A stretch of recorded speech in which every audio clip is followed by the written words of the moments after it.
সরকারের ভুল সিদ্ধান্তে মাথাচাড়া দিতে পারে ফ্যাসিবাদ ও উগ্রবাদ, শঙ্কা তারেক রহমানের। স্থিতিশীলতার জন্য দ্রুত ভোটের তাগিদ। ৩৯ সংসদীয় আসনের সীমানা পুনর্নির্ধারণে ইসির খসড়া অনুমোদন। গাজীপুরে বাড়বে একটি, কমবে বাগেরহাটে। কাল গেজেট। কালকের মধ্যে জুলাই সনদ চূড়ান্ত করতে কমিশনের তোড়জোড়। আইনি কাঠামোয় এনে বাস্তবায়নের নিশ্চয়তা চায় কয়েকটি দল।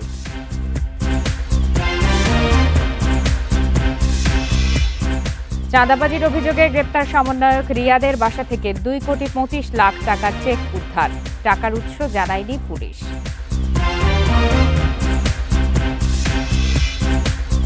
যুক্তরাষ্ট্রের শুল্ক কমানোর ইঙ্গিত পেয়েছে বাংলাদেশ, জানান বাণিজ্য সচিব। চলমান বৈঠক শেষে ইতিবাচক ফলের আশা।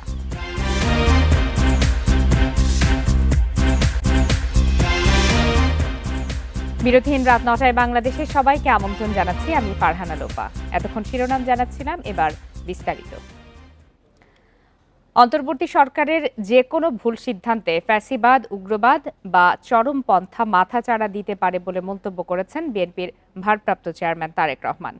দেশে ভোট হলেই রাজনৈতিক স্থিতিশীলতা বজায় থাকবে বলেও দাবি করেন তিনি। বুধবার ঢাকা জেলা বিএনপির স্মরণ সভায় এসব কথা বলেন তারেক রহমান। এই সরকারের অনেকে অপকৌশলের আশ্রয় নিচ্ছে বলেও অভিযোগ তার। জুলাই গণঅভ্যুত্থানের শহীদদের স্মরণে ঢাকা জেলা বিএনপির উদ্যোগে এই স্মরণ সভা। আশুলিয়ায় যে জায়গায় গণঅভ্যুত্থানে 6 জনকে জীবন্ত পুড়িয়ে মারা হয়, ঠিক সেই জায়গাতেই করা হয় এ স্মরণ সভা। তাই প্রতীকীভাবে তুলে ধরা হয় সেই দিনের ভয়াবহতা। স্মরণ সভার শুরুতে শহীদ পরিবার ও আহতদের হাতে বিএনপির পক্ষ থেকে তুলে দেয়া হয় সম্মাননা ও আর্থিক সহযোগিতা। এ সময় নানা স্মৃতি তুলে ধরেন শহীদ পরিবার ও আহতরা।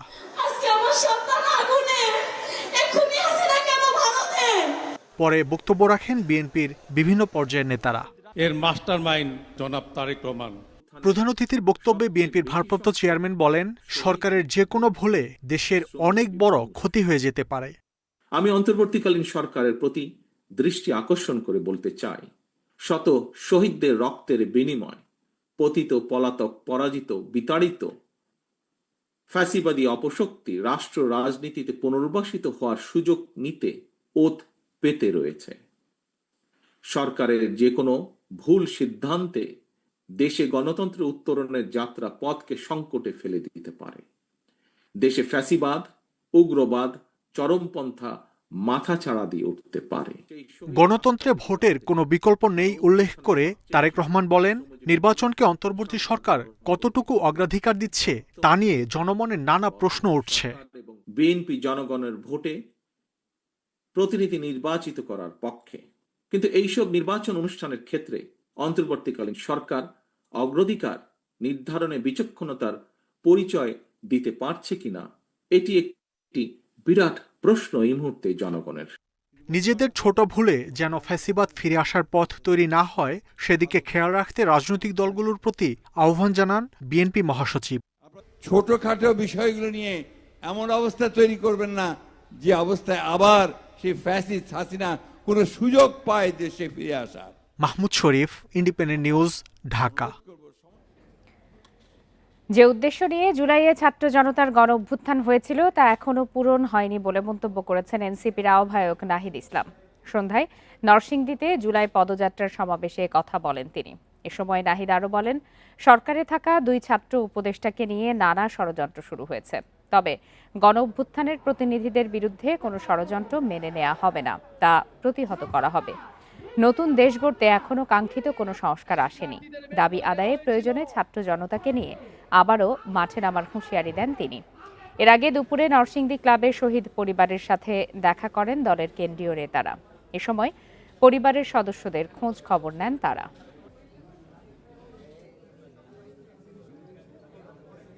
নানা ষড়যন্ত্র হয়েছে, নানাভাবে বাধাগ্রস্ত করা হয়েছে। সংস্কার কার্যক্রমকে এগিয়ে নিয়ে যেতে দেওয়া হয়নি, নতুন সংবিধানকে প্রতিষ্ঠা করতে দেওয়া হয়নি, ফ্যাসিস্টের রাষ্ট্রপতি চুপ্পুকে অপসারণ করতে দেওয়া হয়নি। নির্বাচনের তারিখ ঘোষণা হলে দেশে শৃঙ্খলা ফিরবে। ডেমোক্রেসি ডায়াস আয়োজিত গণতন্ত্র, অন্তর্বর্তী সরকারের মেয়াদ ও সংখ্যানুপাতিক নির্বাচন বিষয়ে সেমিনারে এই মত জানিয়েছেন বক্তারা। সেমিনারে তারা আরও বলেন, নির্বাচন যত পেছাবে ততই জটিলতার সৃষ্টি হবে। গণতান্ত্রিক উত্তরণ, অন্তর্বর্তী সরকারের মেয়াদ ও সংখ্যানুপাতিক নির্বাচন, বাংলাদেশ ও বৈশ্বিক প্রেক্ষিত শীর্ষক সেমিনারের আয়োজন করে ডেমোক্রেসি ডায়াস। আমরা আজ থেকে 1 মাস আগেও আলোচনায় সংখ্যানুপাতিক নির্বাচন পদ্ধতি নিয়ে মিশ্র প্রতিক্রিয়া জানান বক্তারা। এ পদ্ধতিতে ছোট দলের অংশগ্রহণ, ভোটের ন্যায্যতা ও জনগণের বহুমাত্রিক মত প্রকাশ পাবে বলে মনে করেন তারা। এটার আন্ডারলাইং একটা ইল মোটিভ আছে এবং সেই মোটিভটা হলো এই সরকারের মেয়াদকে বাড়ানো। আমি ব্যক্তিগতভাবে পিয়ার পদ্ধতির পক্ষে। আমি মনে করি পিয়ার পদ্ধতিতে প্রত্যেকটা জনগণের অপিনিয়নটা সেখানে আসে। বক্তারা বলেন, সংস্কারের নামে সরকার দীর্ঘ সময় ক্ষমতায় থাকতে চায়। তাদের মতে অংশগ্রহণমূলক নির্বাচন ছাড়া রাজনৈতিক ও অর্থনৈতিক স্থিতিশীলতা ফিরবে না। বর্তমানে আমি যে ইম্পাস অবস্থার, অচলাবস্থার কথা বলছি, তার মধ্য থেকে বেরিয়ে আসতে গেলে নির্বাচন ছাড়া আর কোনো উপায় নেই। যতখানি চাবাতে পারবে অতখানি কামড় দিবে। সেহেতু এটার সাথে কিন্তু আপনি কতখানি সংস্কার করতে পারবেন এবং কতখানি সংস্কার সেই রকমভাবে নিস্পৃহভাবে এই সময়কালের ভিতরে শেষ করতে পারবেন সেইটা মনে রেখেন। নির্বাচনের তারিখ ঘোষণা করলেই আইনশৃঙ্খলা পরিস্থিতি স্বাভাবিক হবে বলে মন্তব্য করেন ডক্টর মঈন খান। নির্বাচনের তারিখ ঘোষণার সঙ্গে সঙ্গে বাংলাদেশের সমাজ, বাংলাদেশের যে সার্বিক পরিস্থিতি, সেটা একটা নিয়ম শৃঙ্খলার ভিতরে ফিরে আসবে এবং মানুষ তাদের গণতান্ত্রিক যে গণতান্ত্রিক অধিকার প্রতিষ্ঠার জন্য আজকে থেকে 1 বছর আগে ছাত্র জনতা বিদ্রোহ করেছিল। তবে বর্তমান প্রেক্ষাপটে সংখ্যানুপাতিক নির্বাচন সম্ভব নয় বলেও মত দেন ডক্টর মঈন। এই পিয়ার পদ্ধতি একটা ডিবেট আজকে কতটা প্রাসঙ্গিক সেটা নিয়ে কিন্তু প্রশ্ন উঠতে পারে। Rifat Alam, independent news, Dhaka. ৩৯টি সংসদীয় আসনের সীমানা পুনর্নির্ধারণের চূড়ান্ত খসড়া অনুমোদন দিয়েছে নির্বাচন কমিশন। যে কোনো সময় প্রকাশ হবে গেজেট। বুধবার নির্বাচন ভবনে ব্রিফিংয়ে কথা জানান কমিশনার আনোয়ারুল ইসলাম সরকার। জানান 10 আগস্ট পর্যন্ত আপত্তি গ্রহণের পর শুনানি হবে। ইসি আনোয়ারুল জানান, গাজীপুরে 1টি আসন বাড়বে আর বাগেরহাটে 1টি কমবে। ত্রয়োদশ সংসদ নির্বাচনের সব প্রস্তুতি গুছিয়ে আনছে নির্বাচন কমিশন। মঙ্গলবার 300টি সংসদীয় আসনের সীমানা নির্ধারণে বিশেষায়িত কমিটির প্রতিবেদন চূড়ান্ত হয়। এতে 42টি আসন পরিবর্তনের সুপারিশ করে কারিগরি কমিটি। বুধবার ব্রিফিংয়ে সীমানার খসড়া চূড়ান্ত অনুমোদনের কথা জানান কমিটির প্রধান নির্বাচন কমিশনার মোহাম্মদ আনোয়ারুল ইসলাম সরকার। জানান, আসনের ভোটার সংখ্যাকে প্রাধান্য দেওয়া হয়েছে। আসন প্রতি ভোটার গড়ে 4,20,500 জন। যেসব জেলায় সর্বোচ্চ 3টি আসন আছে সেগুলোতে কোনো পরিবর্তন হয়নি। তাদের রিপোর্ট সাবমিশনের পরে আরেকটা যে আমার নেতৃত্বে যে একটা কমিটি আছে সেই কমিটিতে প্লেস করেছেন। সেই কমিটি এটি যাচাই বাছাই করে ওই কমিটির যে রিপোর্টটা সেটার সাথে তারা একমত পোষণ করে। একমত পোষণ করার প্রেক্ষিতে এটা কমিশনে আমরা প্লেস করি। কমিশন সেটা অনুমোদন দিয়েছেন। কমিশনার আরও জানান, আসনের সীমানা নির্ধারণ বিষয়ে 10 আগস্ট পর্যন্ত আপত্তি গ্রহণ করা হবে। এরপর শুনানি শেষে সিদ্ধান্ত চূড়ান্ত হবে। আমরা আপত্তিগুলো নিব এবং আপত্তিগুলোর ভিত্তিতে আমরা আসন ভিত্তিক শুনানি নিব। শুনানি গ্রহণের পর যদি চেঞ্জ বা সংযোজন বিয়োজনের প্রয়োজন মনে করে কমিশন, তখন চূড়ান্ত একটা গেজেট নোটিফিকেশন করে আমাদের 300 আসন ফাইনাল করা। কেন স্পেসিফিক করে এত মাইনর মাইক্রো লেভেলে যে তাহলে যে কয়টা ইউনিয়ন এফেক্টেড হচ্ছে এগুলো আসলে বলা এতটা নেই। তো ব্রড ফ্রেম অফ রেফারেন্সে যেটা বলা যেতে পারে সেই অ্যাডজাস্টমেন্টটা হচ্ছে আপনার যে কুমিল্লা আছে, চিটাগং আছে, নারায়ণগঞ্জ আছে। ইসি জানায়, কোনো আবেদন না থাকায় 250টি আসনের সীমানায় পরিবর্তন হয়নি। আর 11টি আসনের বিষয়ে আপত্তি থাকলেও তা গ্রহণ করা হয়নি। সুলতানা জাহান মিতু, ইন্ডিপেন্ডেন্ট নিউজ, ঢাকা। নাগরিকদের মৌলিক অধিকার সম্প্রসারিত করতে সব দলই একমত হয়েছে বলে জানিয়েছেন জাতীয় ঐকমত্য কমিশনের সহসভাপতি অধ্যাপক আলী রিয়াজ। প্রাথমিক পর্যায়ে যেসব বিষয়ে ঐকমত্য হয়েছে তার তালিকা সব রাজনৈতিক দলের কাছে পাঠানোর কথাও জানিয়েছেন তিনি।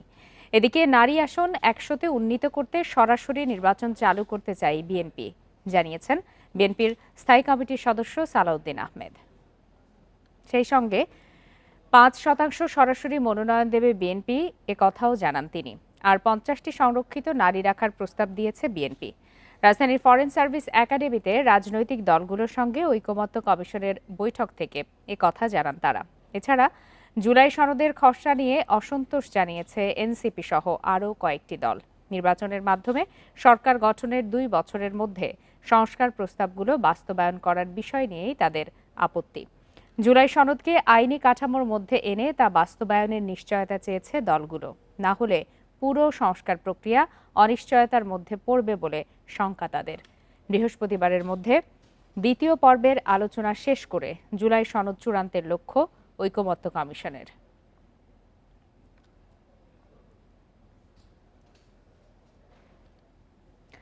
কুমিল্লায় স্থানীয় সরকার উপদেষ্টা আসিফ মাহমুদের বিরুদ্ধে ষড়যন্ত্রের প্রতিবাদে চলা বিক্ষোভ সমাবেশে 2 পক্ষের মধ্যে পাল্টাপাল্টি ধাওয়া ও সংঘর্ষ হয়েছে। এতে অন্তত 10 জন আহত হয়েছেন। প্রত্যক্ষদর্শীরা জানান, বিকালে মুরাদনগর উপজেলার আল্লাহ চত্বরে বিক্ষোভ সমাবেশের ডাক দেয় আসিফ মাহমুদের সমর্থকরা। এ সময়ই তাদের লক্ষ্য করে ইট পাটকেল ছোঁড়ে বিএনপির কর্মী সমর্থকরা। এরপর 2 পক্ষের মধ্যে পাল্টাপাল্টি ধাওয়া ও সংঘর্ষ হয়। আসিফ মাহমুদের সমর্থকদের দাবি, বিএনপির ভাইস চেয়ারম্যান শাহ মোফাজ্জল হোসেন কায়কোবাদ সমর্থিত পক্ষের লোকজন এই হামলা চালিয়েছে। আর বিএনপি নেতাকর্মীরা বলছেন, একই জায়গায় তাদের পূর্ব নির্ধারিত কর্মসূচি ছিল, সেখানে আসিফ মাহমুদের সমর্থকরা জোর করে সমাবেশ করে তাদের উপরে হামলা চালিয়েছে। পরে পুলিশ গিয়ে পরিস্থিতি নিয়ন্ত্রণে আনে। মিছিল চলাকালীন সময় যেহেতু একটা ইনসিডেন্ট ঘটছে, ধাওয়া পাল্টা হয়েছে, এখন এটা আসলে অ্যাকচুয়ালি কাদের কারণে হয়েছে এটা আমরা পরবর্তীতে তদন্ত করলে বা তথ্য কালেকশন করলে আমরা জানতে পারবো, তখন আমরা আপনাদেরকে জানিয়ে দেব। ডাকসু নির্বাচনের তফসিল ঘোষণাকে ইতিবাচকভাবে দেখছে ছাত্রদল। তবে ছাত্র, শিক্ষক, কর্মচারী সহ ফ্যাসিবাদের সাথে জড়িতদের বিচার না হওয়ায় নির্বাচনের এই আয়োজন নিয়ে প্রশ্নও রাখা হয়। এদিকে তফসিল পরবর্তী সহিংসতা রোধে আইনশৃঙ্খলা বাহিনী ও ছাত্র সংগঠনগুলোর সঙ্গে যোগাযোগ করা হচ্ছে বলে জানান বিশ্ববিদ্যালয়ের উপাচার্য।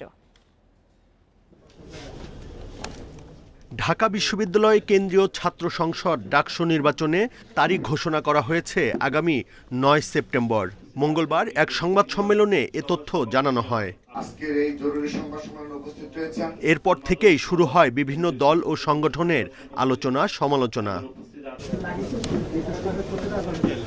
বুধবার নয়াপল্টনে বিএনপির কেন্দ্রীয় কার্যালয়ে সংবাদ সম্মেলনে এ নিয়ে কথা বলেন ছাত্রদল সাধারণ সম্পাদক। তিনি বলেন, তাদের কোনো প্রস্তাবনা আমলে নেয়নি বিশ্ববিদ্যালয় কর্তৃপক্ষ।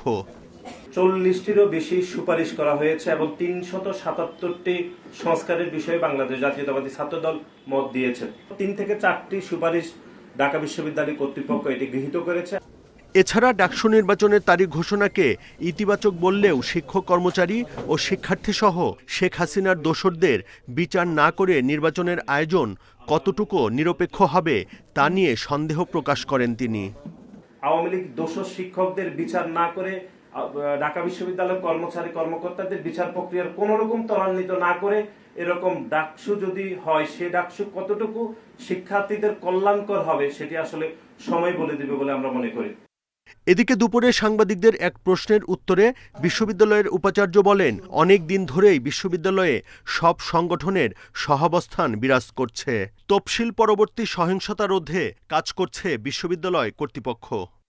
আইনশৃঙ্খলা রক্ষাকারী বাহিনীগুলোর সাথে, ছাত্র সংগঠনগুলোর সাথে আমাদের আনুষ্ঠানিক এবং অনানুষ্ঠানিক যোগাযোগ অব্যাহত আছে। এই আয়োজনটি করার দায় আপনার যদ্দূর আমার অত। 28 বছর পর 2019 সালে সবশেষ ডাকসু নির্বাচন অনুষ্ঠিত হয়। Buddhadeb Kundu, independent news, Dhaka. রাজধানীর গুলশানে চাঁদাবাজির অভিযোগে গ্রেপ্তার বৈষম্য বিরোধী আন্দোলনের নেতা রিয়াদের বাসা থেকে 2,25,00,000 টাকার চেক উদ্ধার করেছে পুলিশ। এ ঘটনায় এখন পর্যন্ত গ্রেপ্তার রয়েছে 5 জন। তবে চেকটি কে দিয়েছে সে বিষয়টি তদন্তের স্বার্থে প্রকাশ করেনি ডিএমপি। সকালে ডিএমপি মিডিয়া সেন্টারে ব্রিফিংয়ে এসব তথ্য জানান ডিএমপির মিডিয়া ও পাবলিক রিলেশনসের উপ পুলিশ কমিশনার মোহাম্মদ তালেবুর রহমান। এ সময় তিনি আরও জানান, চলতি বছর প্রতি মাসে গড়ে খুন হয়েছে 20টি, ছিনতাই 46টি ও 70টি চাঁদাবাজির ঘটনা ঘটেছে। এছাড়া গত 24 ঘন্টায় 186 জনকে গ্রেপ্তার করেছে পুলিশ। এর মধ্যে ছিনতাই, ডাকাতি ও হত্যা মামলার আসামি রয়েছেন। দেশের অপরাধের মাত্রা কমাতে ও সার্বিক পরিস্থিতি নিয়ন্ত্রণে পুলিশ মাঠে সতর্ক রয়েছে বলেও উল্লেখ করেন তিনি। একটা চেকের এখানে বিষয় আসছে 2,25,00,000 টাকার। এটা এই মামলায় যে গ্রেফতারকৃত রিয়াদ নামে একজন।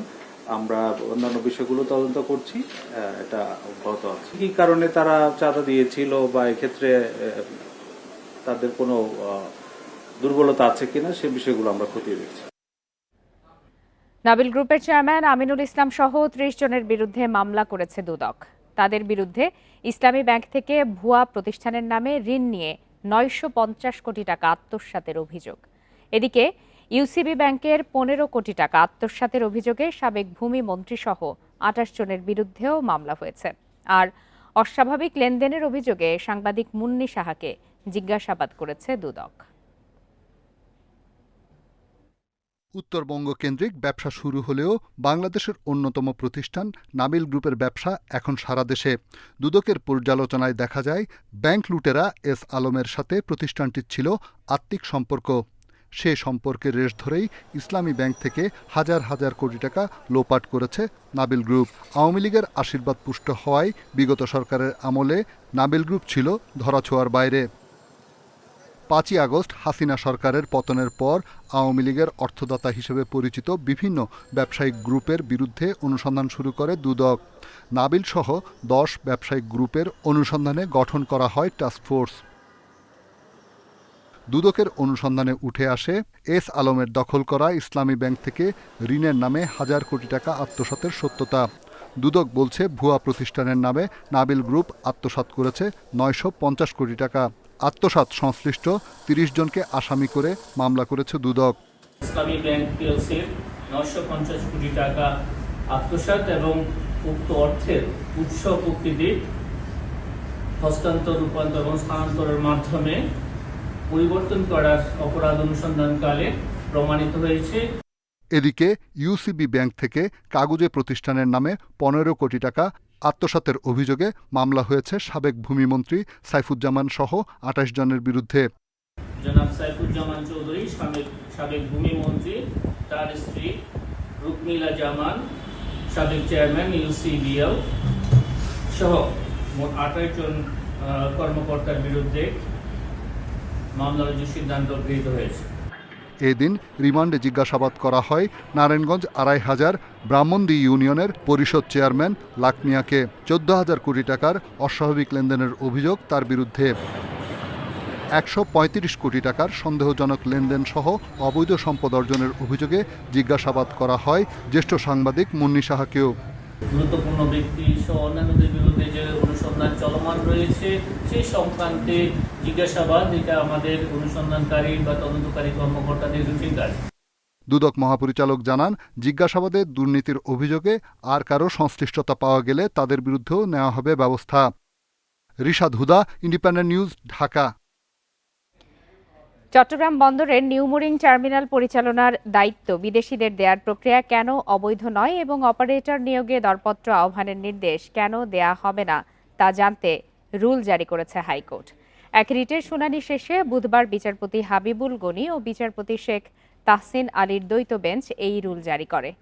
4 সপ্তাহের মধ্যে নৌপরিবহন সচিব, চট্টগ্রাম বন্দর কর্তৃপক্ষ, পিপিপি কর্তৃপক্ষ সহ সংশ্লিষ্টদের এর জবাব দিতে হবে।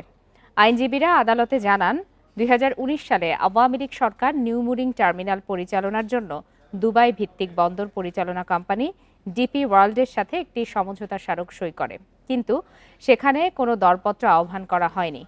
অন্তর্বর্তী সরকার এই পদক্ষেপ থেকে সরে না এসে বিদেশি কোম্পানির কাছেই বন্দর পরিচালনার দায়িত্ব দেওয়ার প্রক্রিয়া অব্যাহত রেখেছে, যা দেশের অর্থনীতি ও নিরাপত্তার জন্য হুমকি। এজন্যই আদালতে আসেন তারা। চিরাং পোর্ট অথরিটি $1 লক্ষ সম্মানী প্রদান করেছে। এবং কেন করেছে? কারণ ডিপি ওয়ার্ল্ডকে দেওয়ার জন্য এই ডিউ ডিলিজেন্সগুলোই প্রধানত করা হয়েছিল। এই যে অর্থ প্রদান, সেটা বিদেশিদেরকে দেওয়ার জন্যই অর্থ প্রদান করা হয়েছে। চিটাগং পোর্ট হচ্ছে দেশের হৃৎপিণ্ড। সেই হৃৎপিণ্ডকে যদি 50 বছরের জন্য লিজ দিয়ে দেওয়া হয় বিদেশিদের কাছে, তাহলে দেশের সার্বভৌমত্ব, security will be in question. সেই দিকগুলা বিবেচনা করে মহামান্য আদালত আজকে রুল দিয়েছেন এবং আমরা আইনজীবীরা সন্তুষ্ট রুল ইস্যু হওয়াতে। ধন্যবাদ। আর এই ছিল আজকের বিরতির রাত 9টায় বাংলাদেশে। ধন্যবাদ সবাইকে।